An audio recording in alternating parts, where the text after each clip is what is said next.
And welcome back to Track Team 13. Dave Calabro hanging out with Rich Nye. Oriol Servia put on a thrilling show today. We had some guys at the end of the race who were out there trying to make it to the checkered flag on fumes.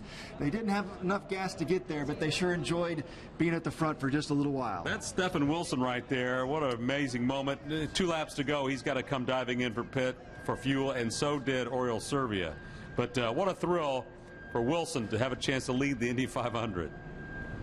At the end, we were only 2 laps short, so it just tells you it wasn't that crazy of a risk, and we could have won. So, just really proud of the whole effort, man. You know, when you come as a one race team, it's really hard to beat the guys that are, you know, their full season. So, just to give them a run for their money like we did is great. You know, that was probably a highlight for me, and then leading that lap at Indy, it was incredible. It was almost like you could feel it. It was just like if only the timing, if it was a yellow, it would have been, you know, my dreams made, honestly. That was just a special moment watching that happen. And then you had this guy going to work, leading a couple of laps. Well, he battled from the last row, middle of the last row, for a 4th place finish. We're talking about Alexander Rossi in his 3rd 500. Had that horrible qualifying day last Sunday, and no one from the last row has ever won this race. And I thought maybe he was going to pull it off. Anything more than that from the last row was going to be a challenge, but a huge hats off to the whole Napa know-how crew and Andretti Autosport and Honda. I mean, they gave me all the tools I needed. This car is so difficult to pass.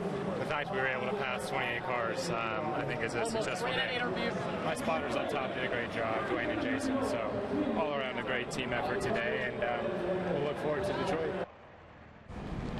All right, Rich, let's talk about overall impressions from this race today. Go ahead. Brand new car, brand new aero kit, and it was tricky for these drivers. We had 7 crashes. The first one had contact between 2 cars, but after that, you had 6 cars that just spun on their own and crashed because they just couldn't quite handle the heat and the lack of downforce in these cars. Good drivers crashed out today. Exactly. I did hear some people talking about that, the fact that they weren't those kind of accidents, you know, that those one-off wrecks really made it a difference in this race. But overall, I thought it was a fantastic day. And again, I think Will Power's just going to be a great champion. We've had a lot of fun on this race day. Yeah, again, you have a guy who has been very good in IndyCar, and now he shows I can win the big race, too. All right, Jason Spells is standing by. Jason. Good evening, Dave. Welcome back down. The sun is setting on another fantastic day at the Indianapolis Motor Speedway. Bob, your final thoughts, final moments. Well, I just thought the Will Power story was the best story that came out of this, obviously. We see it in sports so often where an athlete or a coach tries and tries and tries and comes so close. This guy's done everything in his career but win the Indy 500, and now he's done it.